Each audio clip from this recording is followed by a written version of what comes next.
Mi esposa dijo, me gustan los hombres musculosos, lástima que esté casada contigo. Cuando yo le respondí que ella estaba gorda, explotó. Terminamos divorciados y yo me quedé con la custodia total de nuestro hijo. Darian había estado rara los últimos meses, siempre quejándose de todo. Tengo 35 años y llevo 2 años casado con Darian, que tiene 32. Tenemos un hijo de 1 año. Escribo esto porque necesito ordenar lo que pasó y porque, siendo honesto, todavía me cuesta entender en qué momento dejamos de ser el equipo que creí que éramos. No busco justificarme ni pintar a nadie como un villano absoluto, solo quiero contar lo que vi y lo que sentí, con la mayor claridad posible. Cuando nos casamos, Darian era una persona distinta.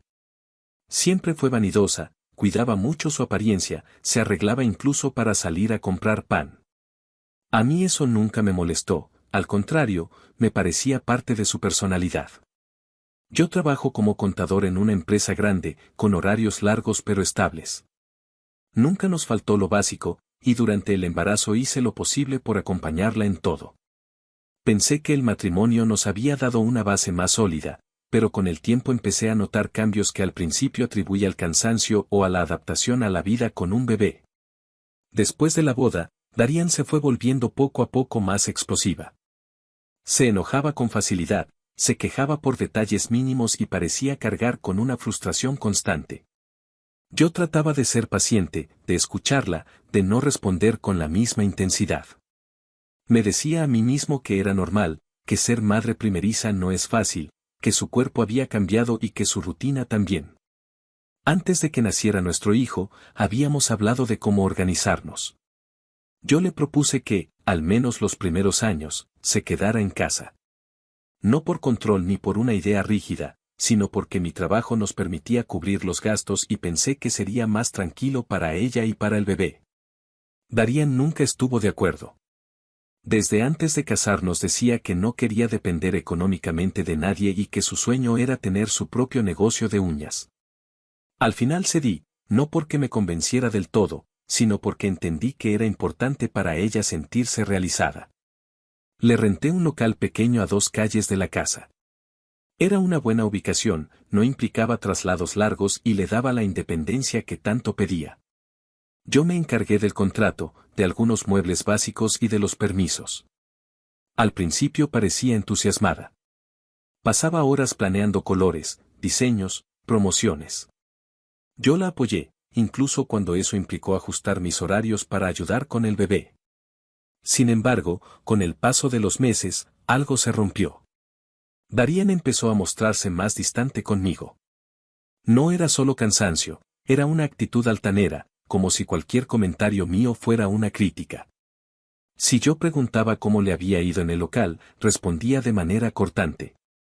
Si sugería algo práctico, lo tomaba como un ataque. Empecé a sentir que caminaba sobre terreno frágil dentro de mi propia casa. Después del embarazo, su cuerpo cambió. Aumentó de peso, algo completamente normal. Yo nunca tuve un problema con eso. Jamás le hice un comentario negativo ni una comparación. Al contrario, intenté hacerle sentir que seguía siendo atractiva para mí. Pero Darian empezó a culparme por su aumento de peso. Al principio pensé que bromeaba, que era una forma torpe de expresar inseguridad. Con el tiempo me di cuenta de que no era una broma. En más de una discusión me dijo que estaba así por mi culpa. Que por el embarazo, por el estrés de la casa, por haber dejado ciertas rutinas. Yo intentaba explicarle que no tenía sentido buscar culpables, que su cuerpo había pasado por un proceso enorme al traer a nuestro hijo al mundo. Ella no quería escuchar eso. Hubo una pelea que marcó un antes y un después. Fue una noche en la que la discusión escaló rápido. Darian, visiblemente molesta, me reclamó que estaba gorda por mi culpa y que yo debía pagarle una liposucción. Me quedé en silencio unos segundos, tratando de procesar lo que estaba escuchando. No por el tema estético, sino por la forma en que lo dijo, como una deuda que yo tenía con ella. Le respondí con calma que podíamos considerarlo en un futuro, cuando nuestro hijo creciera un poco más. Le recordé que todavía le daba pecho y que someterse a una cirugía en ese momento no era lo más prudente. No cerré la puerta a la idea, solo pedí tiempo y sensatez. Esa respuesta la enfureció aún más. Dijo que no quería esperar, que lo quería ya mismo, que estaba harta de verse así. La discusión terminó sin acuerdo. Yo me sentía agotado, emocionalmente drenado. Esa noche decidí no dormir en la casa. Crucé la calle y me fui al local de uñas. No era cómodo, pero necesitaba espacio. Pasé la noche ahí, en una silla improvisada, pensando en cómo habíamos llegado a ese punto. En los días siguientes, la tensión no bajó. Hablábamos lo justo y necesario por el niño. Cada conversación parecía cargada de reproches silenciosos. Fue entonces cuando noté otro cambio. Darían pasaba más tiempo en el teléfono, especialmente en redes sociales. No le di importancia al principio. Pensé que era una distracción, una forma de desconectarse. Con el tiempo empecé a notar a quienes seguía. Su lista de seguidos comenzó a llenarse de chicos fitness, hombres con cuerpos trabajados, rutinas de gimnasio, fotos muy cuidadas. No me molestó de inmediato. Entendí que podía ser una motivación para ella, algo aspiracional. El problema no fue que lo siguiera, sino la cantidad. Eran demasiados, y su actividad era constante. Lo que realmente me incomodó fue cuando reconocí a uno de ellos. Se llamaba Gary. Trabajaba conmigo. Era el típico compañero musculoso, siempre hablando del gimnasio, de las dietas, de los suplementos. Nunca fuimos amigos cercanos, solo compañeros cordiales de oficina. Un día, casi por accidente, vi su nombre en el teléfono de Darían. Ella no solo lo seguía. Le daba like a prácticamente todas sus fotos y le comentaba con emojis de fuego. Ahí fue cuando algo dentro de mí se encendió. No hice un escándalo en ese momento. No dije nada. Solo observé y guardé silencio, tratando de entender si estaba exagerando o si, de verdad, algo estaba cruzando una línea. Después de varios días dándole vueltas al asunto, entendí que no podía seguir guardándome lo que sentía. No era sano. No para mí, no para nuestro hijo y, aunque en ese momento no lo pareciera, tampoco para Darían. Mi intención nunca fue provocar una pelea. Quería hablar con calma, de manera adulta, como se supone que hacen dos personas casadas que tienen un hijo en común. Durante varios días ensayé la conversación en mi cabeza. Me repetía que no debía acusarla, que debía preguntar y escuchar. Sabía que Darían reaccionaba mal cuando se sentía atacada, así que intenté plantearlo desde la incomodidad, no desde el reclamo. Aún así, algo dentro de mí me decía que no iba a terminar bien. Ese día llegué a casa decidido a no posponerlo más. Darían estaba en la sala, sentada en el sillón, con el teléfono en la mano. Nuestro hijo dormía en la habitación. La escena parecía tranquila, casi normal, lo que me dio una falsa sensación de seguridad. Me senté frente a ella y le dije que necesitábamos hablar. Le expliqué, con el tono más neutro que pude, que había notado que últimamente seguía a muchos hombres en redes sociales y que eso me estaba incomodando. Le pregunté directamente por qué comentaba con fueguitos las fotos de Gary, un compañero de mi trabajo. Su reacción fue inmediata y dura. Me miró con fastidio, como si estuviera haciendo una pregunta absurda. Sin levantar la voz, pero con una frialdad que nunca le había escuchado, dijo que lo hacía porque estaban buenos. Luego agregó que no era la única persona que había engordado últimamente, que yo también lo había hecho. Se inclinó ligeramente hacia adelante y remató diciendo que, siendo sincera, yo jamás había sido un hombre muy atractivo, pero que ahora estaba peor. Sentí como si el tiempo se hubiera detenido. Me quedé completamente inmóvil. No supe qué decir ni cómo reaccionar. No era solo una crítica, era desprecio. Nunca antes me había hablado así. Ni siquiera durante nuestras peores discusiones. Pasaron varios segundos de silencio. Yo trataba de procesar lo que acababa de escuchar. Finalmente, le dije que me parecía que estaba muy resentida con la vida y conmigo. Que no entendía de dónde venía tanto enojo acumulado. Se lo dije sin gritar, pero ya claramente molesto. Eso solo empeoró la situación. Darían se burló. Me dijo que no me ardiera, que solo estaba diciendo la verdad. Que así le gustaban los hombres y por eso les daba like. Y entonces dijo algo que terminó de quebrarme por dentro. Lástima que esté casada contigo. No fue un grito. No fue un arrebato. Fue una frase dicha con total naturalidad, como si no tuviera ningún peso emocional. Como si no le importara lo más mínimo el daño que podía causar. Ahí perdí la paciencia. Todo lo que había guardado durante meses salió de golpe. Le dije que, si eso era lo que pensaba, entonces nos divorciaríamos. No lo dije como amenaza ni para intimidarla. Lo dije porque, en ese momento, me pareció la única salida lógica. Ella se rió. Se burló abiertamente. Me dijo que yo era demasiado cobarde como para dejarla. Que si lo hacía, no le importaba. Que era una mujer independiente, que tenía su propio negocio y que no me necesitaba para nada. Eso fue lo que hizo que explotara. La miré fijamente y le dije que su negocio no era realmente suyo. Que yo había pagado el permiso, que yo pagaba la renta del local, que yo había comprado los muebles. Que ella no aportaba nada a la casa. Que el poco dinero que ganaba poniendo uñas se lo gastaba en comida y que por eso estaba gorda. En el instante en que lo dije supe que había cruzado una línea. No porque no hubiera algo de verdad en lo que decía, sino porque lo dije desde la rabia, no desde la razón. Darían se levantó de golpe. Tomó un vaso que estaba sobre la mesa y lo lanzó con fuerza hacia mí. No tuve tiempo de reaccionar. El vaso se estrelló contra la pared y se hizo pedazos. Uno de los fragmentos me cortó el antebrazo. Sentí el ardor inmediato y luego vi la sangre. Empezó a correr rápido. El corte era profundo. En ese momento, nuestro hijo empezó a llorar desde la habitación.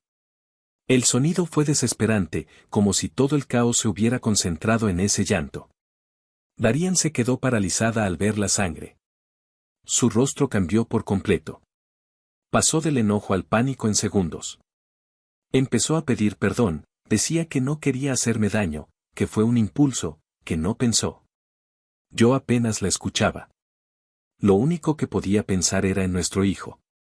En que había lanzado un objeto con violencia mientras él estaba en la casa. En que había perdido completamente el control. Por primera vez, no solo me sentí herido como esposo, sino preocupado como padre.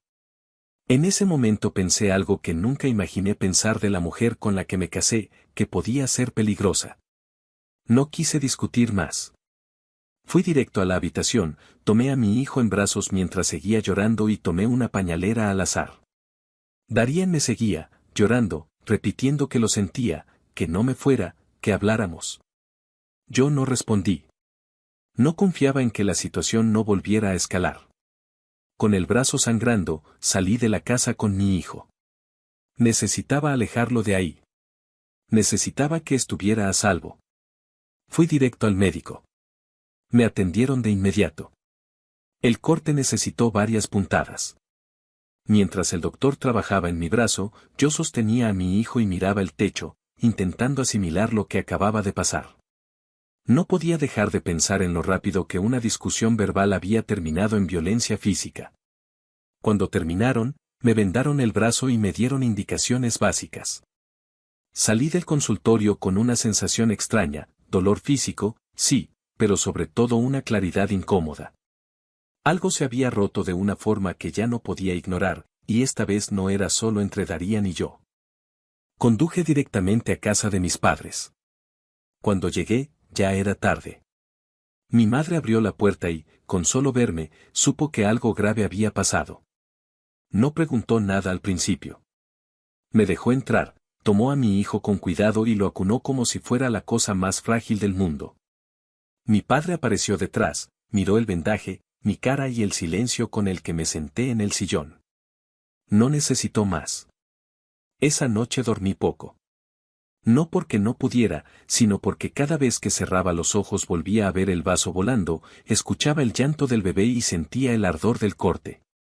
Mi madre se encargó de mi hijo durante la madrugada. Verla hacerlo me dio una tranquilidad que no había sentido en meses. Por primera vez en mucho tiempo, no había gritos, no había tensión constante, no había miedo de decir algo incorrecto. A la mañana siguiente, con la cabeza un poco más clara, tomé una decisión definitiva. Llamé a un abogado. No fue una llamada impulsiva. Ya llevaba tiempo considerando esa posibilidad, aunque nunca pensé que sería así. Le conté todo con detalle, la evolución del comportamiento de Darían, los insultos, las humillaciones, la discusión, el vaso, la herida, el llanto del bebé. Le mostré el informe médico y las fotos del corte. También le expliqué cómo estaba la situación económica, la casa era mía desde antes del matrimonio, yo pagaba absolutamente todo, incluido el local de uñas. El abogado fue directo. Me dijo que lo ocurrido era grave, especialmente porque había un menor presente. Que no era solo un conflicto marital, sino un episodio de violencia doméstica. Me recomendó actuar rápido y documentar absolutamente todo. Ese mismo día iniciamos el proceso de divorcio y la demanda correspondiente. Cuando Darían se enteró, perdió el control. Las llamadas comenzaron casi de inmediato. Al principio no contesté. Luego llegaron los mensajes. Pasó de pedirme perdón a insultarme en cuestión de minutos. Decía que yo estaba exagerando, que era un drama innecesario, que le estaba quitando a su hijo. Después el tono cambió. Empezaron las amenazas. Decía que me iba a denunciar, que iba a inventar cosas si era necesario, que nadie me iba a creer. Que yo no sabía con quién me estaba metiendo. Cada mensaje era más errático que el anterior. Era evidente que no estaba pensando con claridad. El abogado me dijo algo muy simple: no respondas, graba todo. Y eso hice. Cada llamada, cada mensaje de voz, cada amenaza quedó registrada. No intervenía, no discutía. Solo escuchaba. Era duro, pero necesario. Lo que más me impactó no fue la agresividad, sino la facilidad con la que pasaba del llanto a la ira. No había un punto medio. Mientras tanto, tomé otra decisión importante. Fui al local de uñas. Todo lo que había ahí lo había pagado yo. Legalmente era mío. No fui con intención de vengarme ni de provocar.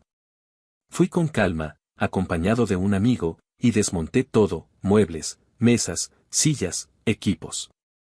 No rompí nada. No hice escándalo. Simplemente retiré lo que me pertenecía. También dejé de pagar la renta del local, tal como me indicó el abogado. No tenía ninguna obligación de seguir sosteniendo ese gasto. Cuando Darían se enteró, su reacción fue explosiva. Las amenazas volvieron, esta vez más agresivas. Decía que me iba a arruinar, que iba a hacer que me arrepintiera, que yo no iba a volver a ver tranquilo a mi hijo. Todo quedó grabado. Cada palabra. El proceso legal fue largo y emocionalmente agotador. No voy a mentir. Hubo días en los que dudé, no de la decisión, sino de mi resistencia. Criar a un bebé, trabajar, lidiar con abogados y escuchar amenazas constantes no es fácil. Mis padres fueron fundamentales en ese tiempo. Sin ellos, no sé cómo lo habría hecho. Cuando llegó el juicio, todo estaba documentado. Se presentaron las grabaciones, el reporte médico, las fotos de la herida, los comprobantes de pago de la casa, del local, de los muebles. Darían intentó defenderse diciendo que había sido provocada, que fue una discusión normal de pareja. Pero los hechos hablaban por sí solos. La violencia existió. El riesgo para el menor fue real. Y su comportamiento posterior no ayudó en absoluto a su caso. El juez fue claro. El divorcio fue concedido. No tuve que pagarle ninguna compensación económica. La casa quedó a mi nombre, ya que era mía desde antes del matrimonio. Darían fue desalojada legalmente. Y, después de evaluar todo el contexto, me otorgaron la custodia total de mi hijo, con visitas supervisadas para ella hasta nuevo aviso. No sentí alegría al escuchar la sentencia. Sentí alivio. Un alivio profundo, pesado, casi triste. No era la victoria de alguien contra otro. Era el cierre de algo que nunca debió llegar tan lejos. Hoy vivo solo con mi hijo. Mis padres siguen ayudándome mucho. Adaptarme a ser padre soltero no ha sido fácil, pero es estable. Hay rutina. Hay silencio cuando debe haberlo. Hay risa sin miedo. Duermo mejor. Trabajo mejor. Y, sobre todo, mi casa volvió a sentirse como un hogar. Darían ha intentado contactarme algunas veces, pero todo pasa por los canales legales. Ya no hay llamadas nocturnas, ni insultos, ni amenazas directas. Hay distancia. Y, aunque suene duro, esa distancia es necesaria. Escribo esto no para demonizarla, sino para dejar constancia de algo que aprendí demasiado tarde: el amor no justifica la humillación, y la costumbre no debe confundirse con estabilidad. Cuando hay violencia, incluso una sola vez, ya no se trata solo de una relación fallida. Se trata de seguridad. Y cuando hay un hijo de por medio, la prioridad es clara, aunque duela aceptarlo.